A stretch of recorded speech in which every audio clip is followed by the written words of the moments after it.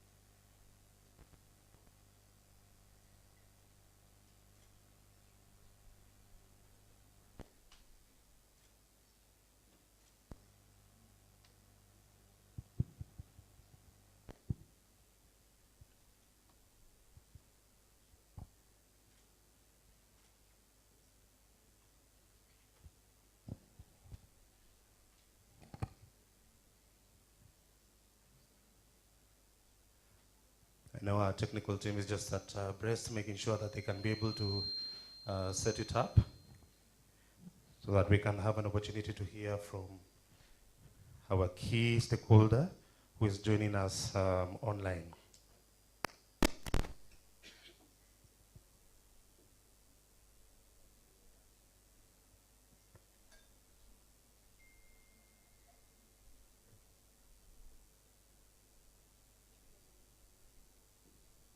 Okay, can you hear me now? Let me just do a mic check. Can you hear me? Yes, I can hear you loud and clear. Fantastic. Go for it. Yes, thank you very much. Congratulations on the launch of the National Carbon Registry. CS, Dr. 𝗿𝗶𝗵𝗶𝘀𝗶, PS, Engineer Festus Ngenos, PS Mugambi, Head of German Cooperation, Head of EU Delegation, NEMA DG, Chairman of NEMA, CEO Verst Carbon, and I think all protocols observed for those who are not in the room, who I might have missed. I'm not in the room, so I want to acknowledge your participation and your support throughout this process. First, allow me to really thank the government of Germany and all partners who have been very instrumental in making this a reality, and the European delegation for supporting us, not just in carbon markets, but also in operationalization of the Kenya's NDCs. And my role today is just to take you briefly through what the Climate Change Directorate, which I head, is responsible for in the carbon markets. And I'll request the presenter to go to the first slide, please. So I think we are all aware of the Climate Change Act that was amended in 2023. And we are all aware of the subsidiary legislation that came under that act. And one of the legislation that we are operationalizing today is related to the registry that we are operationalizing today, which is the National Carbon Markets Registry regulations. We also have the National Carbon Trading Regulations, the non-markets regulations, and of course we have the Carbon Markets Regulations, which was passed in 2024.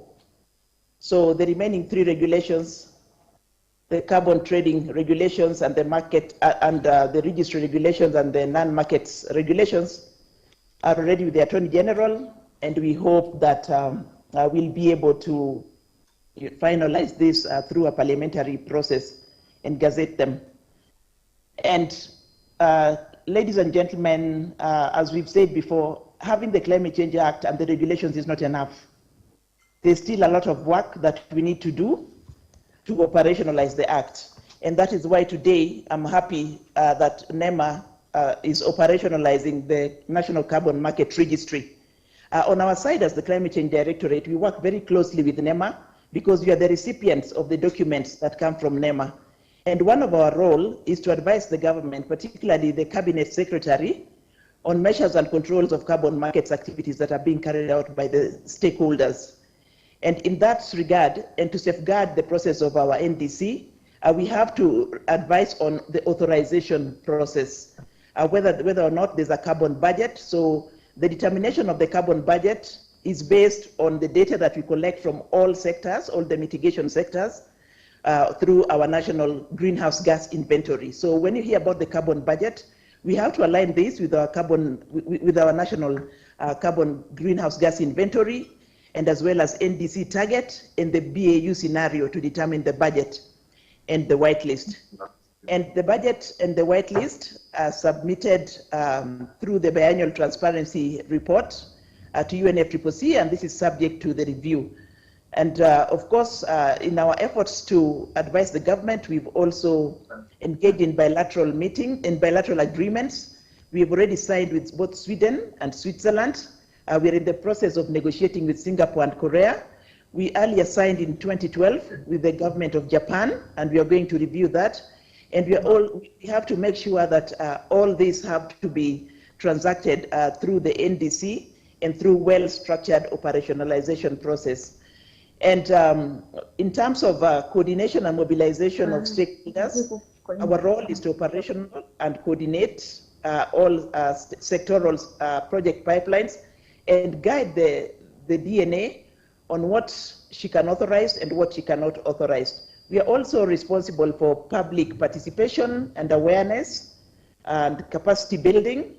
We are working very closely with our partners to have a comprehensive structured capacity building program, and also have proper communication tools through our knowledge management portal, which is a website that Climate Change Directorate will be launching soon, immediately after this one. We'll have a digital platform through the support of GIZ and EU that will help us do more of the capacity building trainings through the digital platform. And we will also have work on an engagement plan, and of course the feedback channels. And our final role under the Climate Change Act is to facilitate research on carbon markets, and some of the areas we are targeting include having a marginal abatement, because we are not able to just decide what goes into the whitelist and what doesn't go without knowing the cost implication. And with this, we are working very closely with the Global Green Growth Institute together with the German government through GIZ. And in the next couple of months, we'll start the process of agreeing on the marginal abatement cost curves. And we're also working on technology needs assessment to guide the whitelist, like what are those principal technologies. And this is also linked to the marginal abatement cost curves, because the marginal abatement cost curve will also help us identify the hard to abate sectors in terms of technology and in terms of cost. And those are the ones that we want to target the markets for. And we're also looking at scenarios and risk assessment and long-term role of carbon markets in the context of decarbonization pathways. And this is how we are going to operationalize the Act. Ladies and gentlemen, to go to the next slide, we engaged GGGI in 2024. We tried to really agree on an approach to help us operationalize the market, and GGGI through the carbon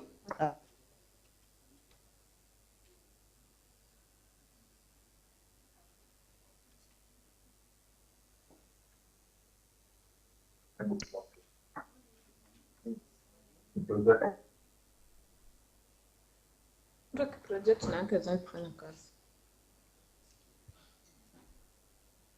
All right, you can be able to proceed. We are still here with you.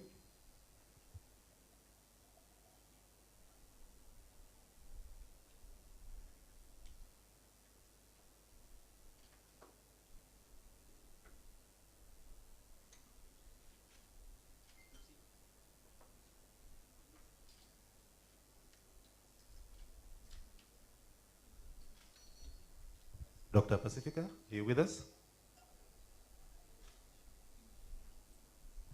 I'm being informed that you can be able to unmute your mic. Doing a test, 1, 2.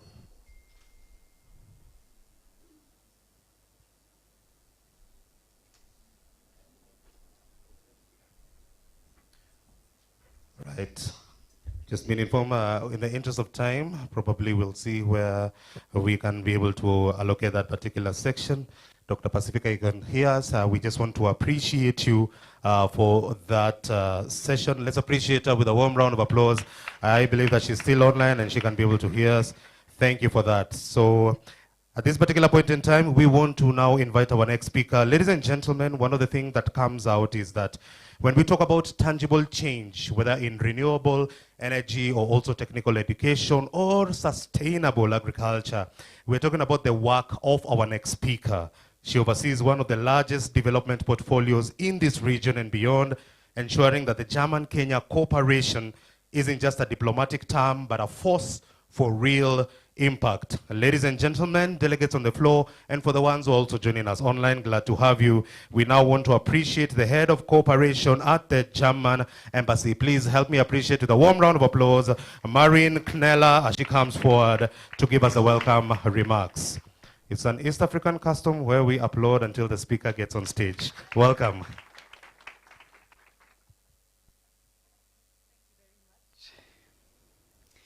Honorable C.S. Barasa, P.S. Ngeno, P.S. Mugambi, senior government officials from Kenya, development partners, stakeholders in climate change and carbon markets, ladies and gentlemen, good morning to everybody. Yeah, it is a great pleasure welcoming you today to the launch of the National Carbon Registry. And actually, I talked about that topic yesterday already. We have a weekly round at the German Embassy. That's when we all get together and look ahead, you know, what lies ahead of us in the coming week. And I was informing my colleagues about this event today.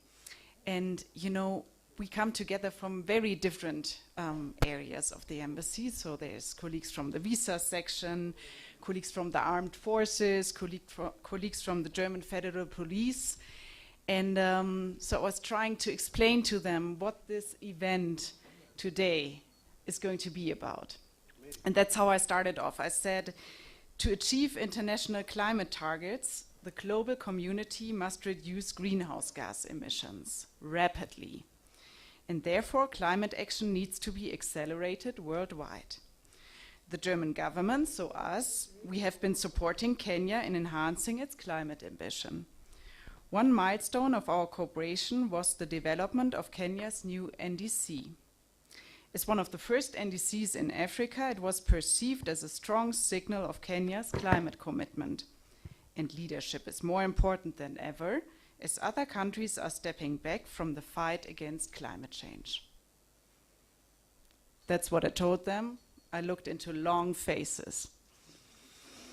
Okay, so I said, listen, it's really simple. Carbon markets can be an effective mechanism to a more efficient use of resources for greenhouse gas mitigation across economies. And in addition to that, carbon markets can play an important role in promoting investments that are needed to achieve Kenya's climate targets. Article 6 of the Paris Agreement facilitates international cooperation to achieve climate targets and unlock climate finance. And Kenya actually has made already significant progress in operationalizing carbon markets, demonstrating its leadership in the region and its commitment to building a green economy. We were just talking about that CS in the holding room. Okay, again, I was looking into long faces by my colleagues. They are not so familiar with those topics all of us are working on. So I said, listen, it's a little bit like Kenyan traffic is to us Germans. Sometimes it seems to be a little bit like the Wild West, right? And so now as Germans we came in, we did what we are really good at. We started implementing some rules and regulations. We tried to get things into order. And of course we didn't do that alone. That wasn't the complete truth. We did that together, first and foremost, with your ministry, CS Barasa, with the Ministry of Environment, Climate Change and Forestry. We did that together with the European Union. And we all joined forces and teamed up to set up this National Carbon Registry, and that's what we are celebrating today. Because this National Carbon Registry is not only a requirement by the Climate Change Act, it's a tool, it's a very concrete tool to facilitate and accelerate the approval process of carbon projects. And also it will strengthen the role of the National Environment Authority, NEMA, as the designated national authority. Already today, more than 80 project concept notes have been submitted to NEMA, so there is a high potential. And the registry will actually help to increase transparency and help building trust in Kenya's carbon markets. The German government is committed to enhancing high quality supply of carbon credits while raising ambition and transparency of both compliance and voluntary carbon markets. And I'm very pleased to announce that the German government provides additional 2.4 million euros through our bilateral climate support project implemented by GIZ to work on those topics. Together with the Kenyan government, we will further strengthen Kenya's Article 6 readiness through technical assistance and capacity development. This support will contribute to informed decision-making in shaping Kenya's Article 6 strategy. And with this, I would like to end, but not without extending my sincere gratitude to our partners. As I said, we did this together as a team, and to all stakeholders who have contributed to making the National Carbon Registry a reality. And I think, as Pacifica already outlined, there's still a long way to go. And I think we should continue joining forces to make this a success story, not only in Kenya, but even within the region and globally. Thank you so much for your attention.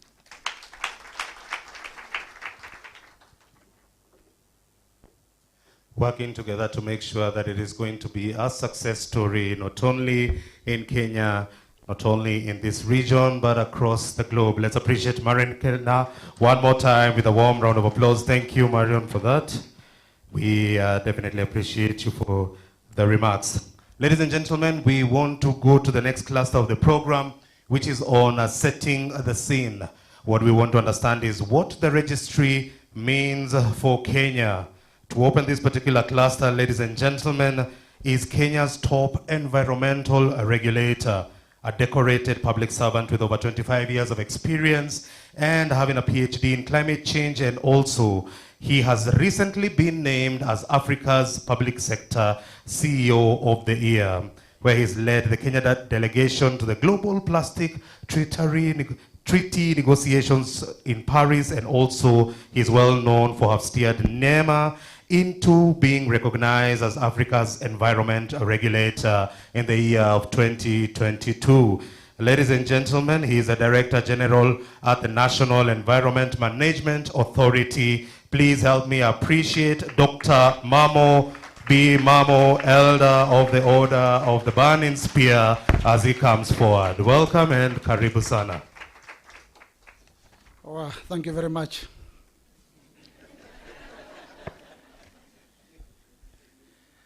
Our chief guest, Cabinet Secretary, Minister of Environment, Climate Change and Forestry, Honorable Dr. 𝗿𝗶𝗵𝗏. The PS is present, my PS, Engineer Dr. Festus Ngeno, and PS Gitonga from State Department of Forestry, EU Ambassador, Kenya Special Climate Envoy, Ambassador Ali Mohammed, Chair NEMA Board of Management, Mr. Emilio Mugo, Marion Head of Cooperation Embassy of Germany, CEO of Verst Carbon, esteemed development partners, present carbon project proponents and developers, government ministries, department agencies present, colleagues from county government, private sector, civil society colleagues, friends, all distinguished guests, good morning. First, let me take this opportunity on behalf of DNA and the National Environment Management Authority to warmly welcome you all to the launch of this Kenya National Carbon Registry. Waziri, some people call us NEMA, but we are NEMA, National Environment Management Authority. NEMA means grace, which is still good because you need grace to manage environment in our country. Our Cabinet Secretary and colleagues, indeed, today marks a major milestone in Kenya's carbon market journey, as the registry we are about to launch today will position this country as among the leading countries in Africa with a fully functional institutional architecture to participate effectively in global carbon market. But why is this carbon registry important for us as Kenya? We acknowledge that climate change remains a key development challenge for Kenya. As a country, we committed to an ambitious climate action under the Paris Agreement through our NDCs and also through our national climate change action plans and also the national adaptation plans. However, the urgent challenge of climate change has made it imperative to establish and maintain a carbon registry, which ultimately advances the global fight against climate change, contributing to a more sustainable and resilient future. Therefore, Honorable CS and colleagues, this registry will serve as an invaluable tool in the battle against climate change, allowing us to track, monitor, and validate critical data such as greenhouse gas emissions and also carbon offset projects. Within the landscape of climate action, a carbon registry system functions as a vital platform, enabling organizations effectively monitor, manage, and participate in the trading of carbon markets. Furthermore, this registry plays an indispensable role in providing a structured avenue for both corporations and government to quantify, to report, and authenticate their emission reductions. A registry is certainly critical in ensuring the credibility, transparency of these credits, avoiding double counting, and facilitating effective trading in the carbon markets. A good national registry will therefore promote transparency, especially in the tracking of ITMO's activities and actions. A good national registry should promote efficiency, especially in NDC reporting. A good registry should promote trust to mitigate risk of double counting and also possibly double claiming. And it should promote investor confidence, ability to support ITMO's transactions, and lastly, should promote maximum participation in international carbon markets. As NEMA, we are promising you, our valued stakeholders, a robust, transparent, and an inclusive carbon registry that reflects Kenya's priorities and aspirations, that aligns with rights to access to information. And you all know right to access to information in Kenya is a constitutional right under Article 35, allowing our citizens to access information held by both state or private bodies. One that also aligns Kenyans' international best practice under Article 6 of the Paris Agreement, but more importantly, one that safeguards community rights, particularly the indigenous people and the local communities. With such a robust carbon registry, Kenya will be setting a benchmark in the region for positive climate action.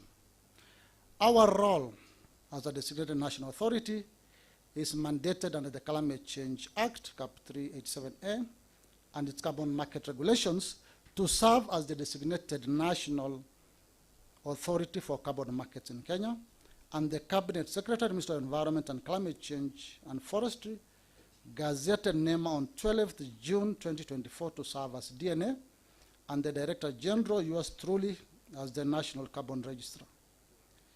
The Cabinet Secretary further gazetted a 63-member multi-sectoral technical committee on 22nd November 2024 to essentially provide technical advice to the DNA and to review carbon projects applications.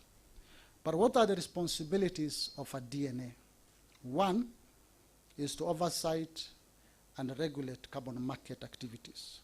Two, to consider and make determination on carbon projects registration, and also to ensure environmental integrity and sustainable development outcomes.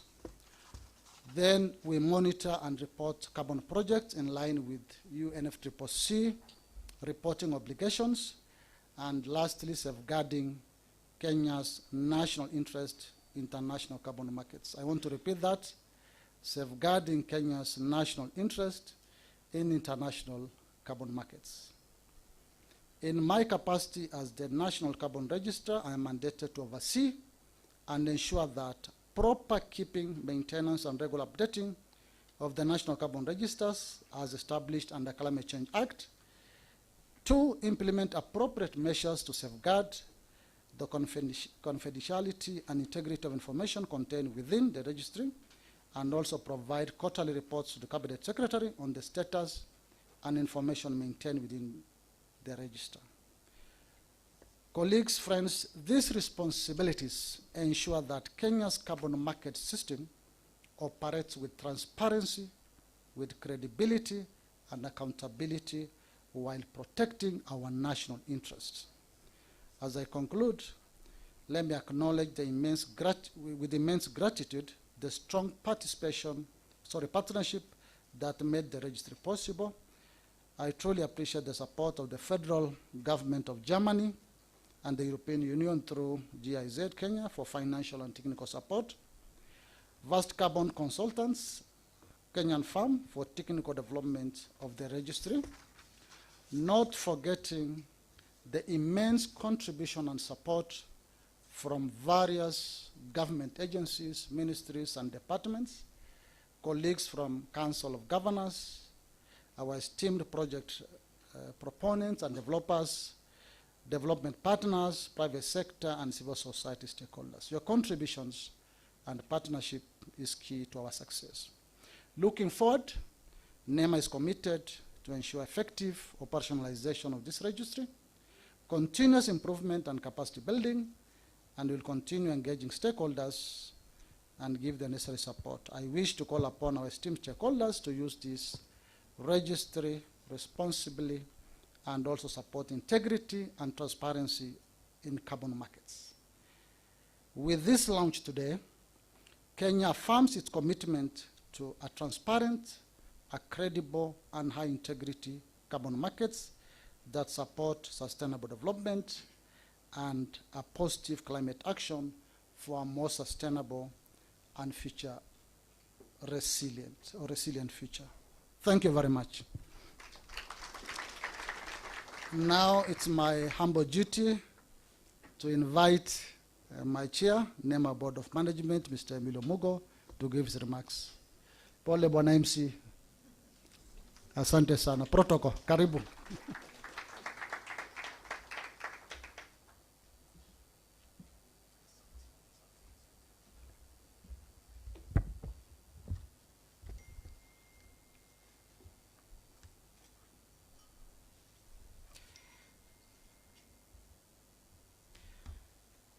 Thank you very much, DG.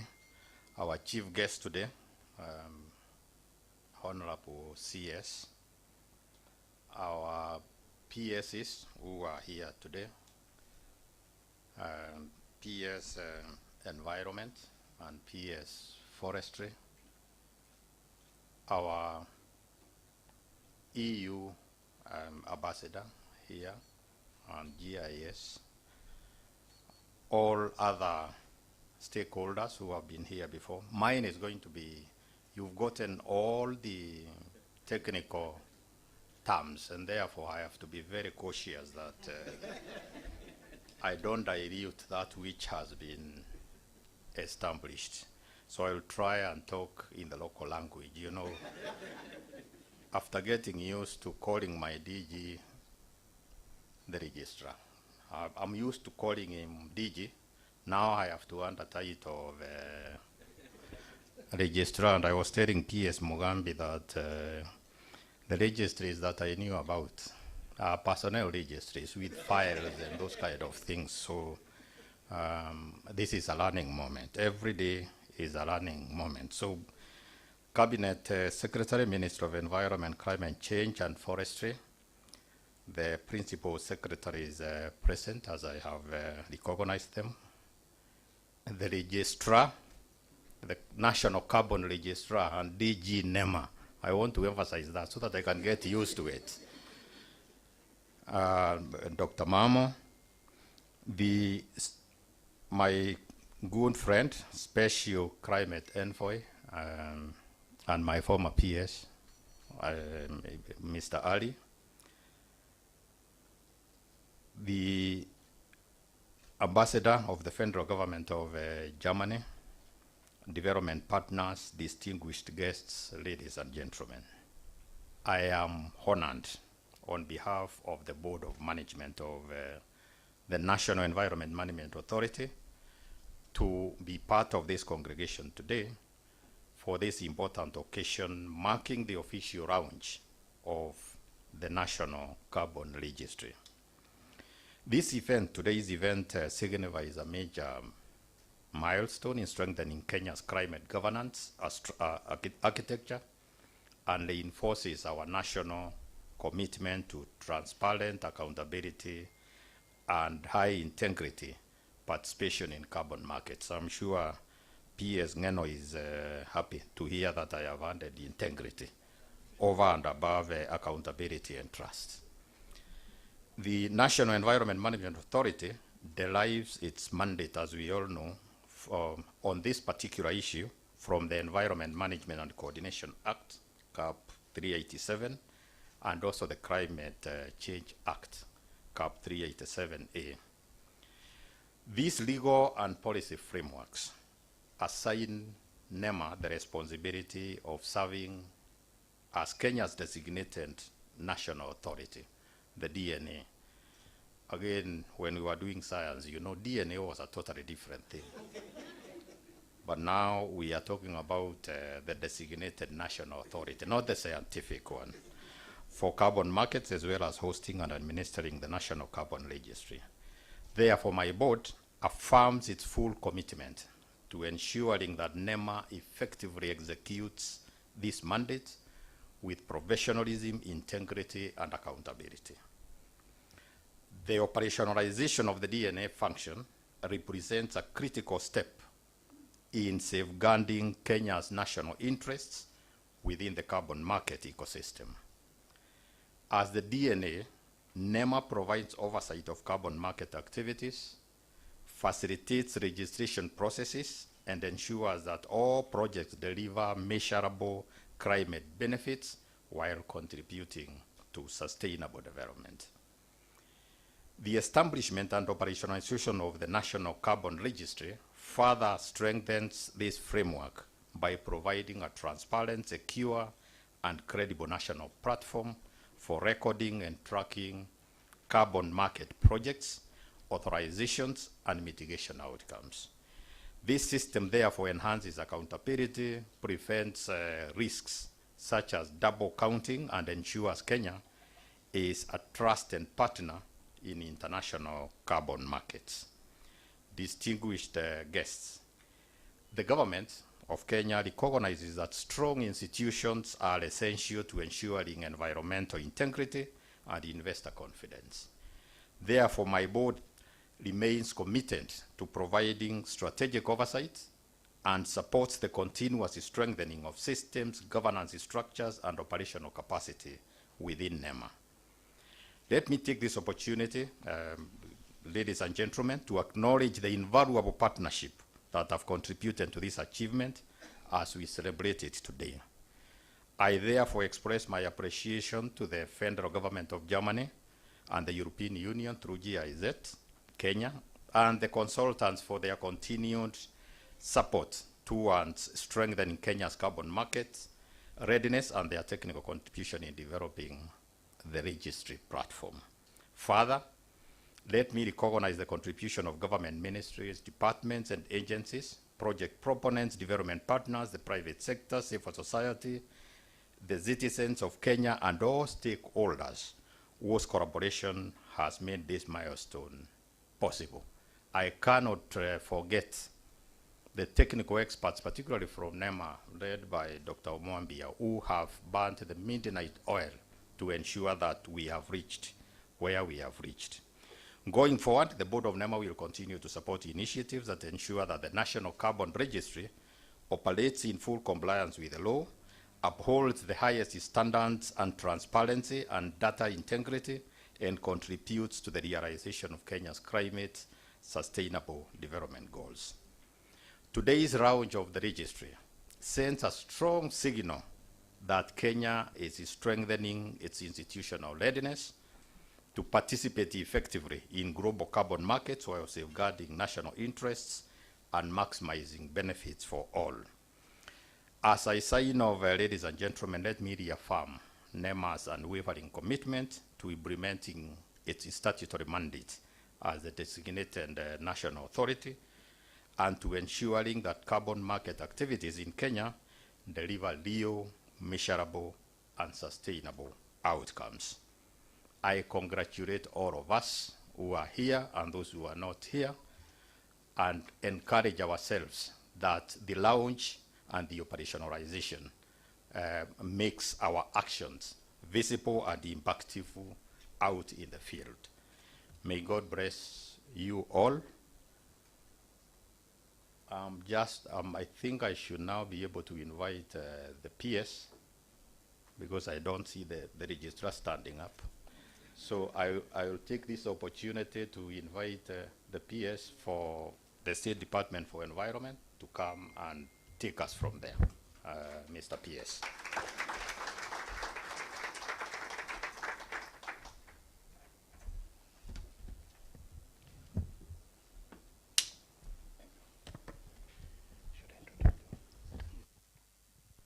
Right, thank you. Please let's appreciate our board chair, Dr. 𝗿𝗵𝗆𝗿𝗔, with a warm round of applause.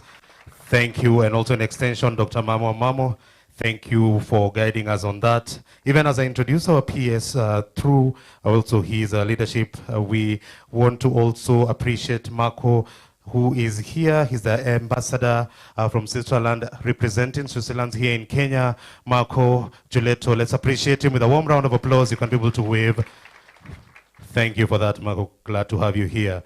So, ladies and gentlemen, also through the chair, now we want to get into the keynote address. And Dr.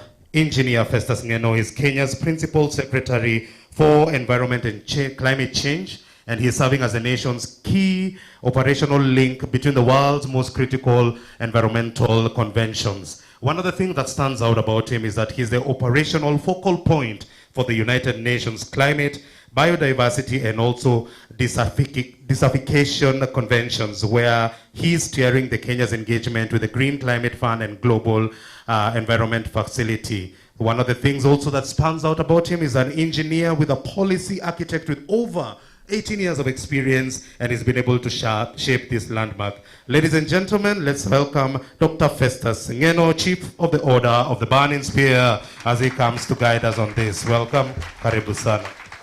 Thank you so much, moderator. You realize my introduction is so short, not like the one for the registrar. Thank you so much. Our Cabinet Secretary, who is our Chief Case, Ministry of Environment, Climate Change and Forestry, Dr. 𝗿𝗏𝗏𝗏𝗏 Baraza, my the Principal Secretary, my colleague, PS Mugambi, in charge of Forestry, our EU Ambassador to Kenya, Her Excellency Ntwiti Kiika, Head of Cooperation at the Embassy of the Federal Republic of Germany, Miss Maren, and my colleague, my friend PS, I call him PS Ali, climate envoy and specially on the Kiingereza mingi. So my PS colleague Ali, is my good friend. Thank you for coming. He works closely with His Excellency the President. He's a special envoy and climate advisor to the President. DG NEMA, who is now the National Carbon Registrar and the Chairman of Carbon Markets, Dr. Emilio Mugo. Esteemed partners, CEO WWF, I've seen you, Kiplagat, CEO NetFund, our technical staff from the ministry, Ambassador from Switzerland, we really appreciate your support, Rep. Distinguished guests, ladies and gentlemen, good morning. Allow me, before I make my remarks, to invite my PS colleague Ali, Ambassador Ali, to make few remarks, and then we proceed from there. Thank you so much. Karibu Ali.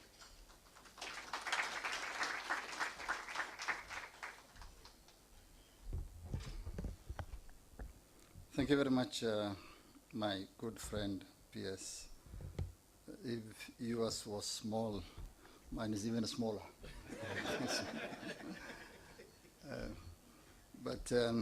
Cabinet Secretary, Madam Baraza, my friends, PSS, Excellencies, Ambassadors, Madam Henriette, Ambassador from Switzerland, Madam Nana from GIZ and the German government, my very good friend Emilio, and all friends. I can't count them. All of you are my colleagues and friends, and we have had very long periods of working together. At a time when the rest of the world, not really the rest of the world, but the biggest polluters of the world is reneging on climate action and going backwards on environmental commitments, it's so gracious that our country continues to provide leadership and to show commitment by launching regulations, laws, and registries. So once again, Madam Minister and your team, thank you very much and congratulations for this great achievement that continues to position our country in a global arena. The completion of the registry is a strategic foundation for the credibility, integrity, and growth of Kenya's carbon markets. A few years back in Sharm el-Sheikh, our president was called to launch what was called the CMI, Africa's Climate Carbon Market Initiative. And at that time, it was him and the former president of Ghana and a few other heads of state, and they emphasized the importance of carbon markets for the African economy.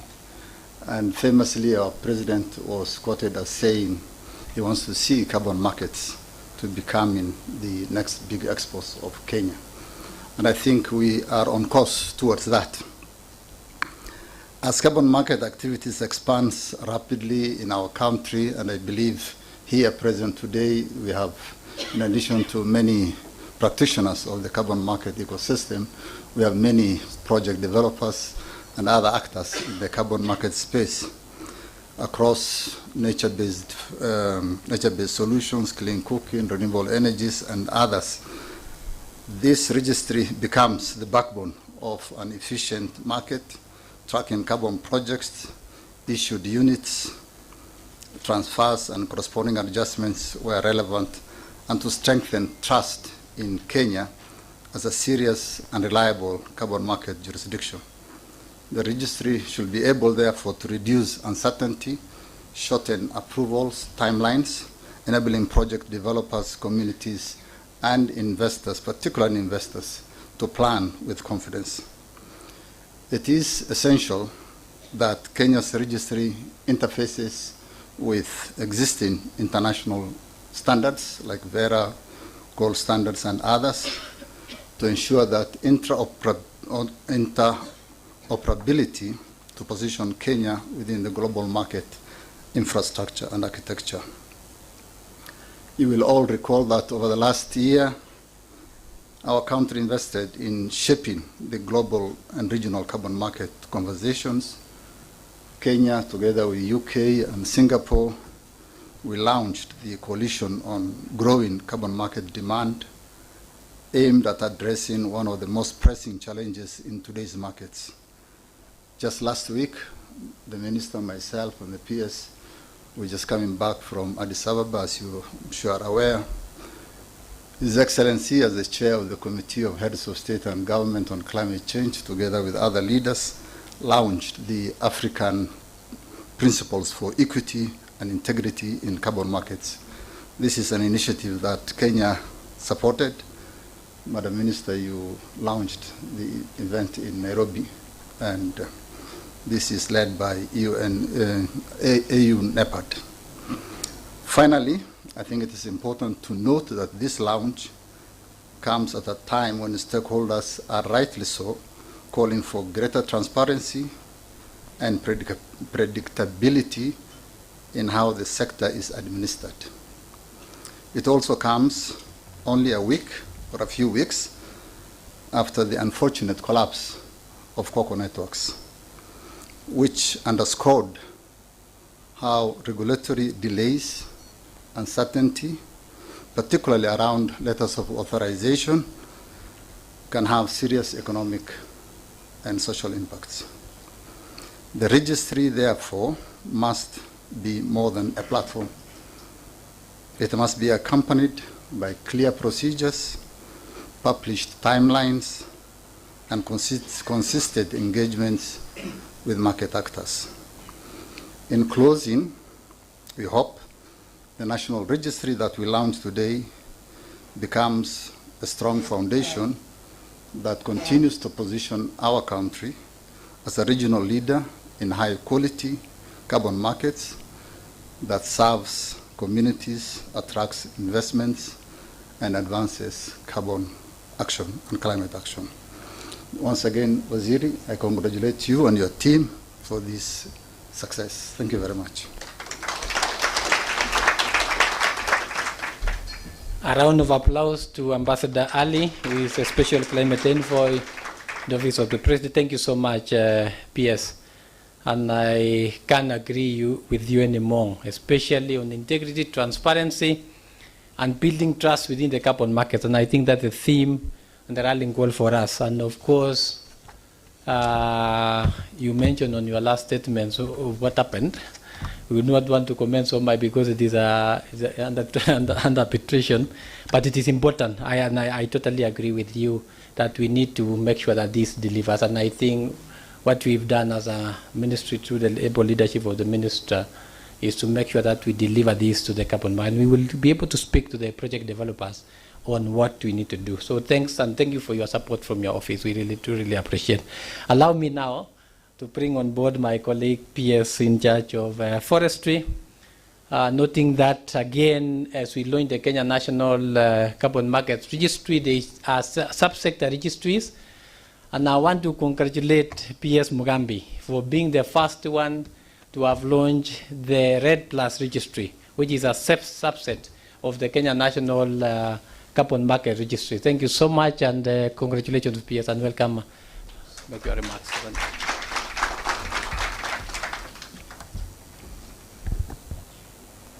Thank you. Thank you so much, my colleague Ngeno, PS Ngeno. I think Mamo introduction was long. The one for Ngeno was short. The one for Ali was very short. Mine was nothing. but anyway, we are there. So allow me to say one or two things that I have this opportunity. And let me say that our Cabinet Secretary, Dr. 𝗿𝗶𝗵𝗁𝗏, PS Engineer Ngeno, Ambassador of European Union in Kenya, Head of Cooperation Embassy of Germany, Ms. Marlene Nella. I sent a representative, my friend Emilio Mugo, who is here, the advisor, special advisor to the President on climate issues, Ali, and also the former PS, CEOs present, development partners, distinguished guests, ladies and gentlemen. Good morning, all. Good morning once again. Today, I congratulate the Ministry, in particular, the State Department for Environment and Climate Change, and all its partners for successfully developing and operationalizing the Kenya National Carbon Registry. This launch marks a critical transition from development to full national operationalization. It affirms government custodianship and Kenya's readiness to participate in international carbon market with integrity, transparency, and institutional coherence. In July 2025, we launched the Kenya Land Plus Registry and the nesting guidelines, establishing the robust system for tracking forest-based emission reductions and integrating site-level projects into the national carbon accounting framework. This was the first sector-based registry to be launched in Kenya and the second of its kind in Africa. Hakuna graph, jamani. At least that motivates the team. Today's launch builds directly on that foundation, and let me confirm that the Kenya Land Plus Registry is interoperable with the Kenya National Carbon Registry. This interoperability ensures that emission reductions generated within the forestry sector are seamlessly integrated into the broader national carbon architecture. It prevents double counting, strengthens alignment with Kenya national determined contribution, and enhances transparency for both Article 6 and voluntary carbon market transactions. The Land Plus Registry safeguards environmental integrity in the forestry sector. The National Carbon Registry provides a platform for authorization, tracking, and national reporting. Together, they form a coherent and integrated national carbon infrastructure. For communities, private developers, and county government, this integration enhances credibility and confidence in carbon finance, particularly as we advance the presidential program of growing 15 billion trees by the year 2032 and scale up landscape restoration. Kenya is demonstrating leadership in Africa by aligning sectoral systems with a unified national registry and a clear legal and regulatory framework. This system is now live. Our responsibility is to operate it with discipline, uphold environmental integrity, and ensure carbon market delivers tangible benefit to our people. CS, you allow me, having said that, hiyo kisungu mingi nilipangwa na wakina Tarus bale, lakini nikasema ni sawa. Allow me now to say something. Sahii nitasema sana na Kiswahili. Unajua, wakati kuna crisis, there is the other side of crisis. True or false? And the other side of crisis is benefit. There are benefits to the other side. Today, in the world of crisis, this thing of carbon, climate change, and all that, what is the best as a country can get out of it? Ni kitu gani nzuri as we sort out that problem, can we get out of it? It's something very simple. Ni pesa. Ni nini? Yes, sir. Yes, sir. This one we can make it bigger than coffee, bigger than tea. But we have to work within the confines of the law. We must be very clear, PS. We must be very clear as a country. This opportunity which is presenting itself, what is the level of opportunity in terms of income for this country? And then what is the target for this year? What is the target for next year? You know, if you go to the Ministry of Agriculture, they will tell you we are producing milk, this liters, we started at 5.9 liters. If you listen to Mweke, PS Mweke talking, you will tell you this year, now we are at 5.6. And we want to go to 11 billion liters per year. By the time we go to 20, that's it. What do we want to cover? We must put food on the table of Kenyans. We must bring income to Kenyans. So my request is, as we are dealing with this carbon, let's look at the other side of it, the benefits it can bring to this country, and let us be intentional in going for that money. Are we together? Yes. So that we are not gatekeepers, we are facilitators. Especially the people who are working DNA. What is DNA? DNA. You know, you can be a gatekeeper if you want, but also you can be a facilitator. So let us be intentional. Let's go for these investors. Let's work them through. Let us get money for our country. That is what matters. So having said that, and having earned your grab, now allow me to end by congratulating our CS once again for the leadership to get where we are, PS and the team that has worked with you, and more so also to the German for the support that we have gotten. Thank you so much. God bless you. God bless Kenya. Thanks a lot.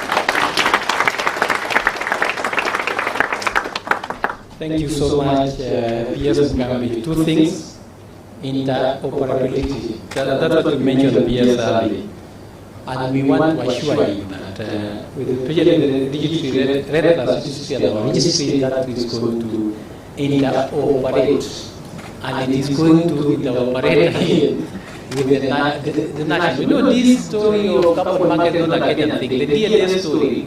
You know, people think that is a Kenyan thing. It is an international Paris agreement, and we need to follow the law to that effect. And I want to appreciate you, PS Mugambi, for being bold and saying how it is supposed to be done. Even as we get that money within the law and the Constitution of the Republic of Kenya, that is also important for us as project developers.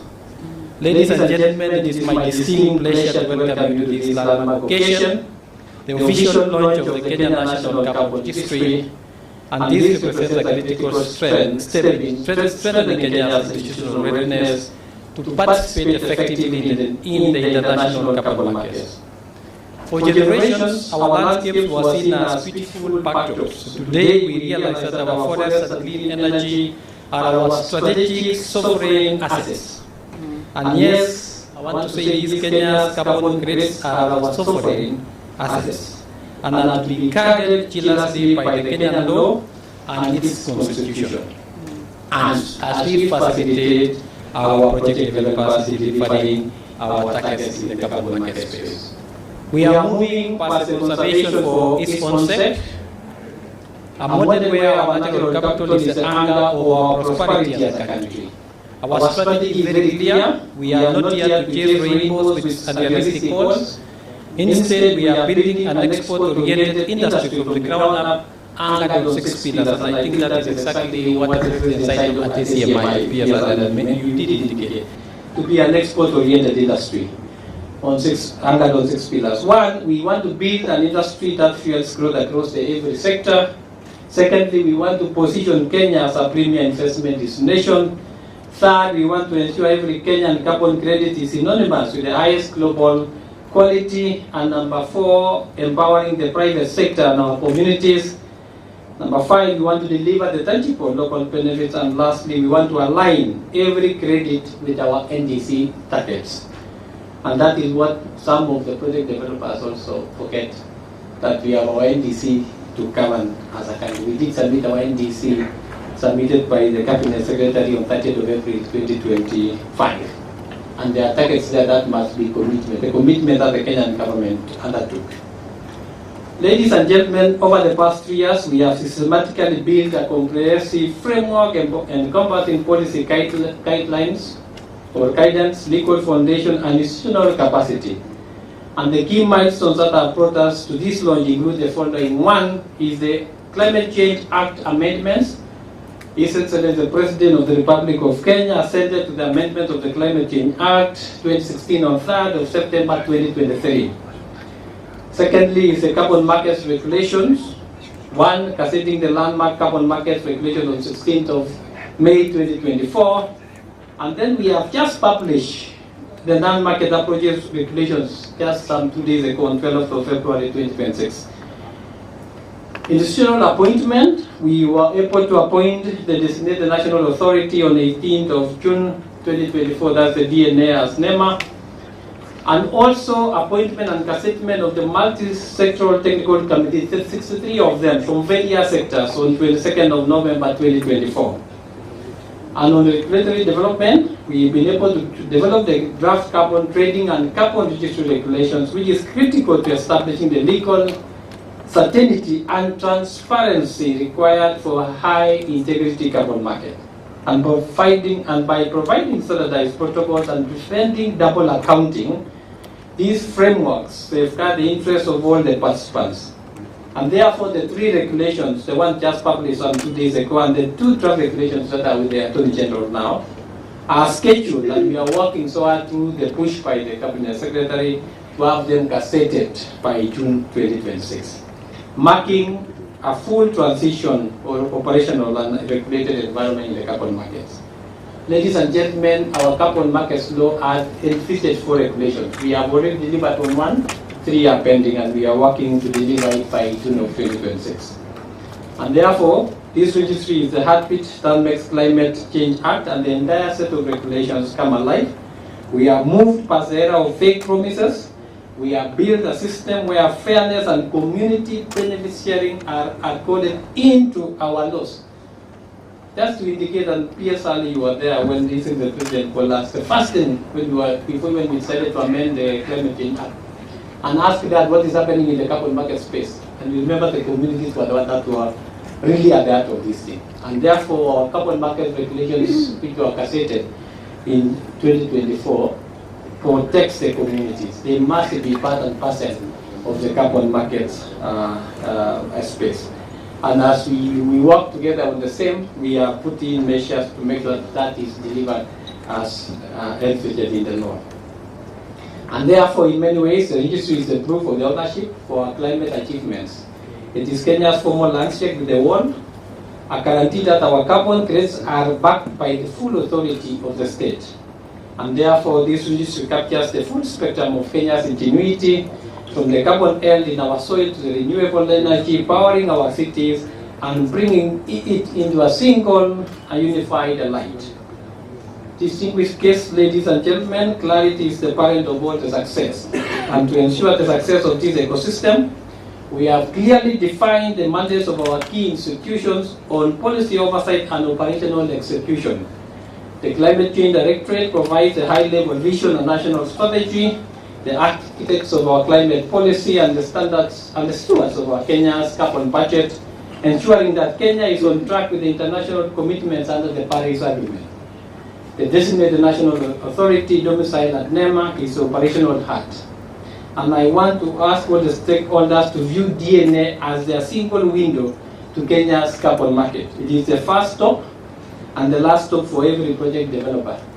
I want to expound on this, that when you do project development, and this is important within this institutional framework, the people you interact with are the DNA when you are doing project proposals. And the DNA submits your documentations for advisory from the Cabinet Secretary. But the person who writes to you, whatever you requested, is a registrar. You know, this guy called DG Mamo. So I want to urge the project developers, whether land-based, wherever sector you are in, work closely with the DNA.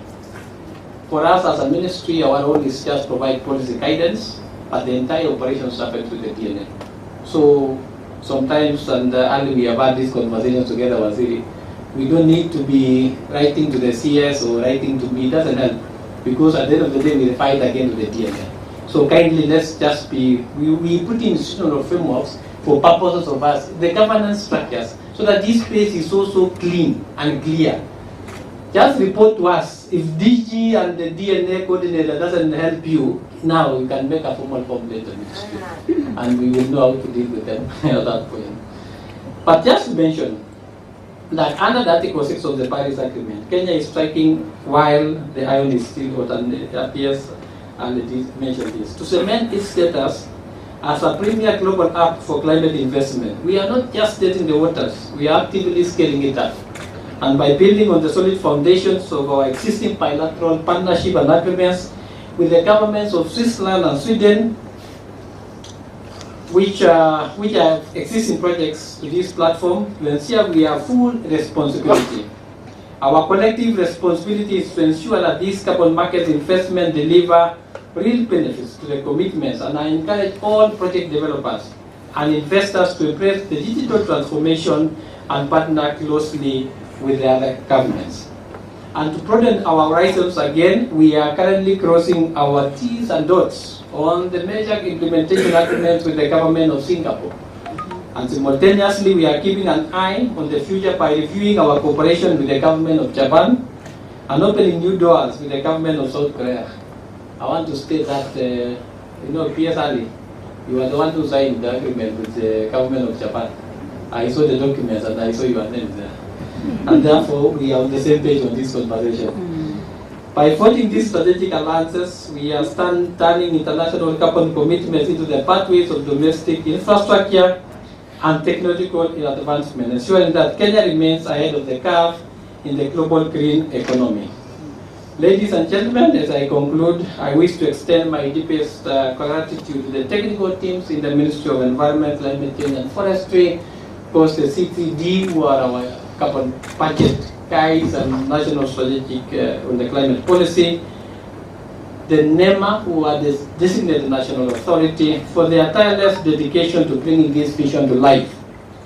My sincere appreciation again goes to GIZ Kenya, government of Germany, for their steadfast support, and the Verst Carbon team for providing the critical technical expertise needed to build a world-class system. Together, we have ensured that Kenya is now positioned as a leader in Africa's carbon market evolution, and the foundation is firmly set. With those few remarks, ladies and gentlemen, or many, allow me now to bring on board our EU ambassador, Her Excellency 𝗿𝗂𝗄𝗏, to make our remarks. Thank you so much, and may God bless you. Asante sana.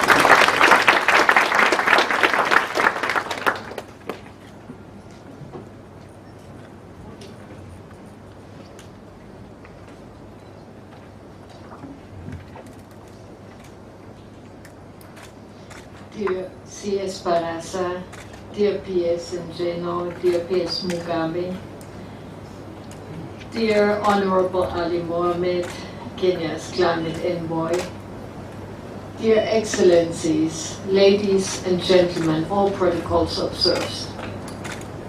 Today's launch of the Kenya National Carbon Registry is a milestone not only for Kenya, but for the future of international carbon markets, and especially carbon markets across Africa.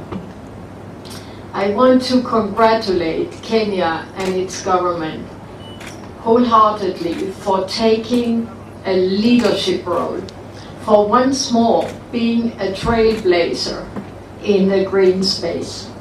And we all know we need this. As others are stepping away from their commitments on climate, we have to redouble our efforts, and we have to be united.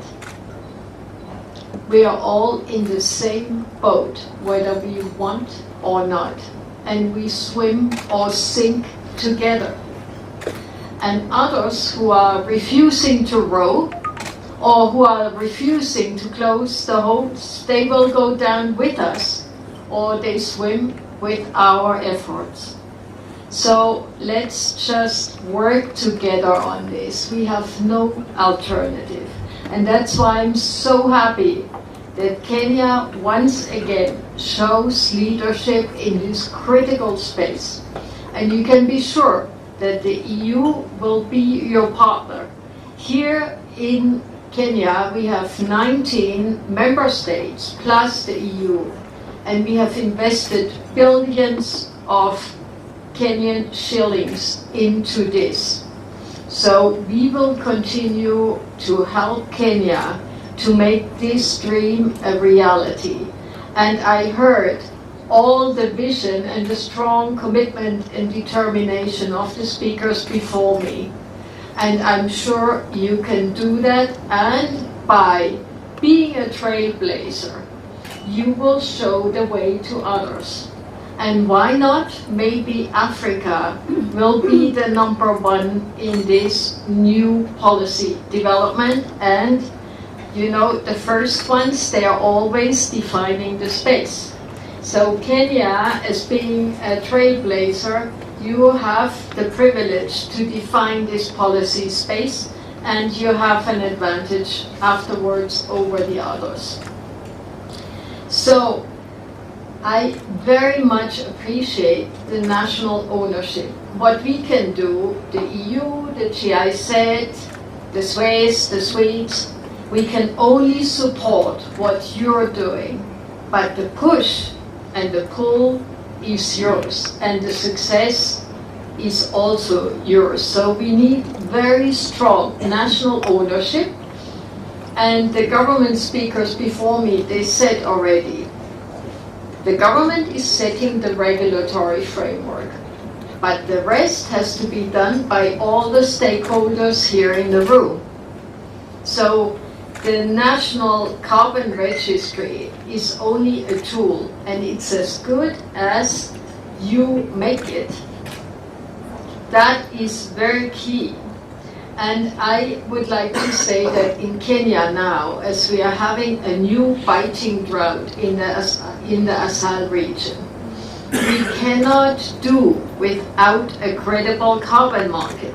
You need to capture investments from the international community, and by benefit sharing, especially in the 𝗂𝗏 region, you will be able to pull and to develop alternative and sustainable livelihoods in a historically neglected area of Kenya. So I think it's even more urgent than before, given the drought and the recurrent cycles of drought, flood, etc. Climate change, whether you want it or not, you can see it in Kenya. And I just also saw the latest data for Europe, that Europe is the continent where you have the highest increase in temperatures. So whether you want it or not, it's happening, and it's up to us whether we can make it into something positive. The previous speakers were talking about making Kenya into a premium investment destination. What is needed for that? It's stability and credibility. What we said before, those who are developing projects have to make sure that these projects are rock solid and they deliver results. Otherwise, your credibility will be compromised. So it's your joint responsibility to develop that reputation of Kenya as a credible and results-oriented carbon market. And then you will become a premium investment destination. And I also very much like the idea to develop the carbon credits as a premium export product. Yes, This is the 21st century, and we cannot live on coffee, tea, and avocados forever. So we really have to rethink the economy, and this is part of the transition into a green economy. The EU is also marching towards a full transition to a green economy, with all the bumps and hurdles, as we all know there are. But we can join forces on this, and we are determined. Just a number. So the recent studies show that the African continent requires over 250 billion US dollars per year in climate finance by 2030 to meet its adaptation and mitigation goals.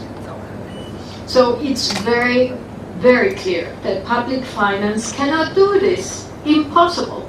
This gap can only be closed by high-integrity carbon markets, which will help to mobilize private capital at scale. So, this transition to a low-carbon economy is presenting an enormous opportunity. Globally, voluntary carbon market transactions reached $2 billion US in recent years. And the demand for high-quality credits is expected to grow significantly as we move towards net zero commitments. So, but as I said before, growth without integrity risks undermining trust. That is why it's so important to have robust national systems.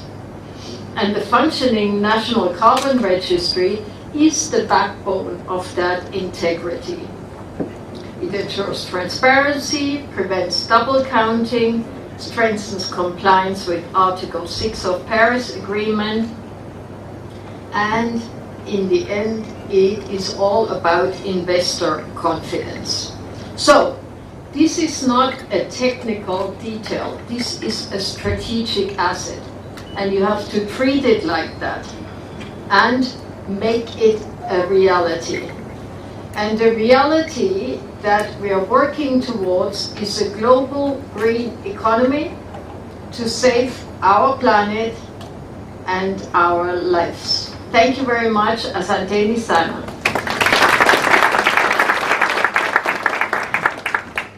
A round of applause to Her Excellency the EU Ambassador. Thanks so much for your comments. We truly appreciate the support from the EU in our climate space, and you've worked quite a number of programs, especially within the Climate Change Directorate, Forestry, and we really truly appreciate. Three things that you mentioned: that the carbon credits are sovereign assets, again, strategic assets, and again, high integrity carbon transactions or carbon markets. We want to build trust, integrity, and transparency even as we launch our National Carbon Market Registry. And again, charge to the DNA. As I did indicate, the registrar, now you're not DG, allow me, Chairman, now to address him as a registrar of carbon markets. You know, this carbon market space, Waziri, will, as PS Mugambi did observe, will rise or collapse with the DNA. Because if you look at the Climate Change Act, the responsibility is, Mambia tells me how many functions are there, 16 or 14. And we are adding you more, especially because we want it to be done that way in terms of the governance structure. So you have a lot of responsibility, and I think the ambassador has charged the DNA to make sure that you operationalize the designated national authority space, Kenya National Carbon Registry, and as we invest, I know Ali likes the term green economy, AGII, and I know it is a big thing in that regard. So thank you so much. We truly appreciate your support. Allow me now to bring on board our Cabinet Secretary, who is our Chief Guest, Dr. 𝗿𝗶𝗶𝘁𝗲 Barasa, to deliver her remarks and officially launch the Kenya National Carbon Registry. A round of applause to her.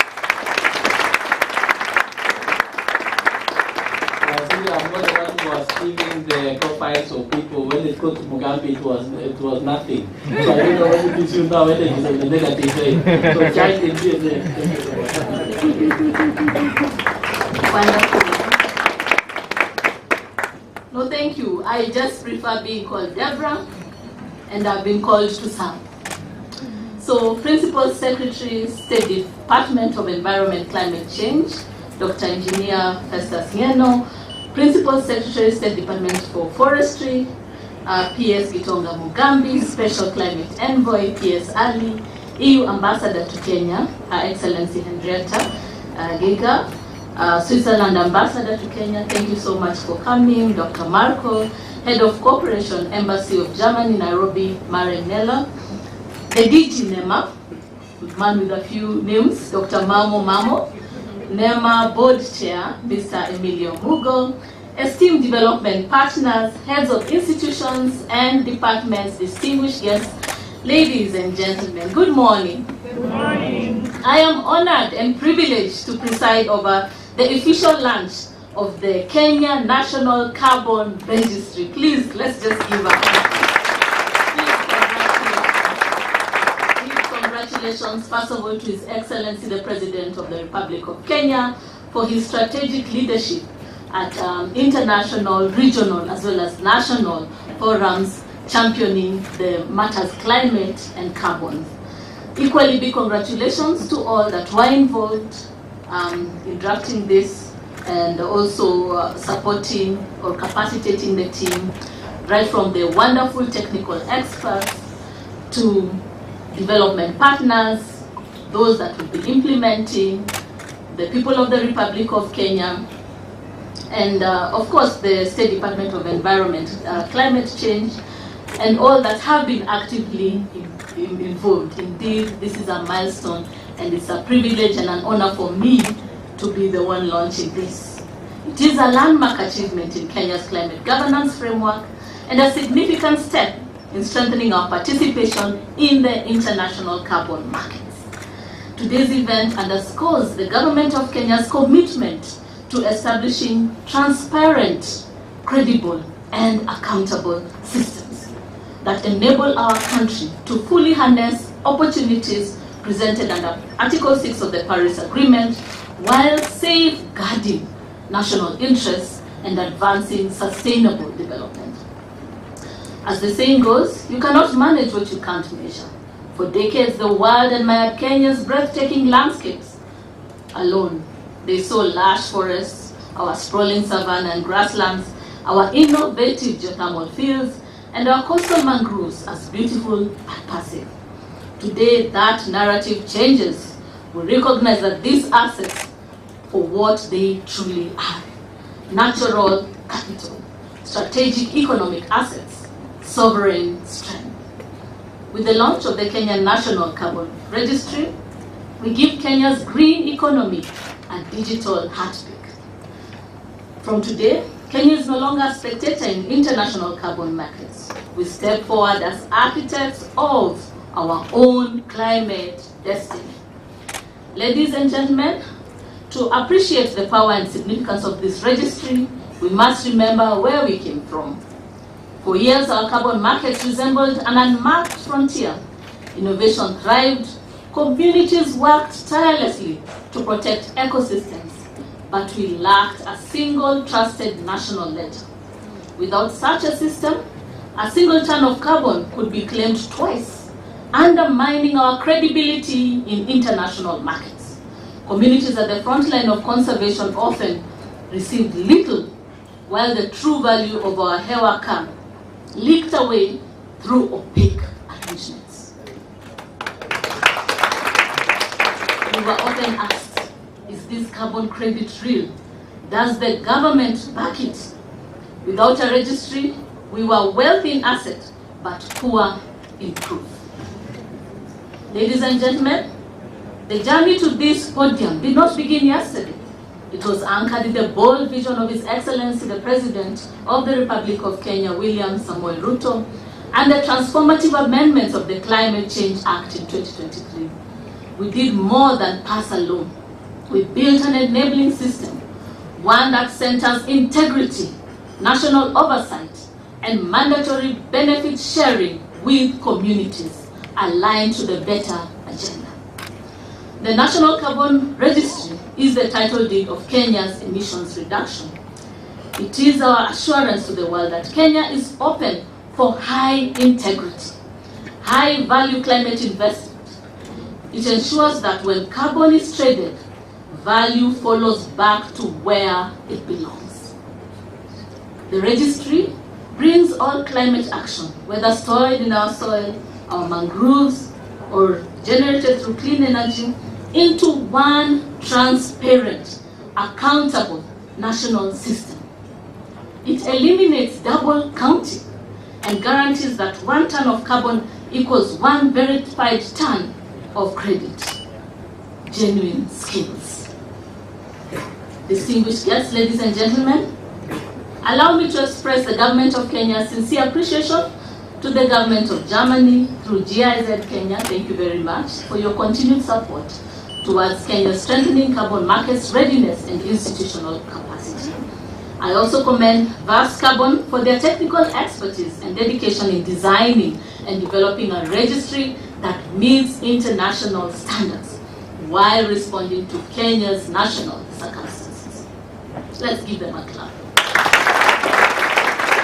Further appreciation goes to all ministries, departments, and agencies, development partners, private sector, civil society organizations, and technical experts who collaborated and committed to this great achievement. Thank you so much.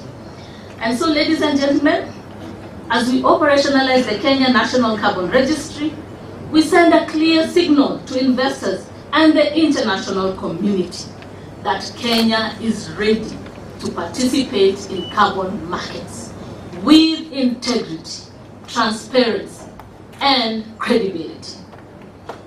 Going forward, my ministry will continue to provide strong policy leadership to ensure that carbon market investments contribute meaningfully to national development priorities, enhance resilience, create green jobs, and support community livelihoods. I therefore encourage project developers and investors and stakeholders to utilize the registry responsibly and to partner with the government in unlocking the full potential of carbon markets as a catalyst for sustainable development. I see a Kenya where our environment is a productive asset that generates livelihood and prosperity. We're not just growing 15 billion trees, we are growing 15 billion opportunities for wealth creation, resilience, and dignity. Colleagues, the world is searching for integrity in carbon markets. They will find it in Kenya. The world is searching for credible climate solutions. They will find it in Kenya. Let the world take note. Kenya's green transition is no longer a vision. It is now a verifiable reality. And so let me say this. Let us guard our reputation. Let us be trailblazers. Let us ensure transparency, credibility, and accountability. As Ambassador has said, let us be the premium investment destination in this world. And also aligning with the better agenda. I like what PS Kipto talks about. Hewa safi, kawi safi, na pesa mfukoni kwa kila mwananchi wa Kenya. And so our journey to self-reliance begins as a country. So with these few remarks, distinguished guests, ladies and gentlemen, it is my great honor and privilege to declare that the Kenya National Carbon Registry is officially launched. Thank you very much.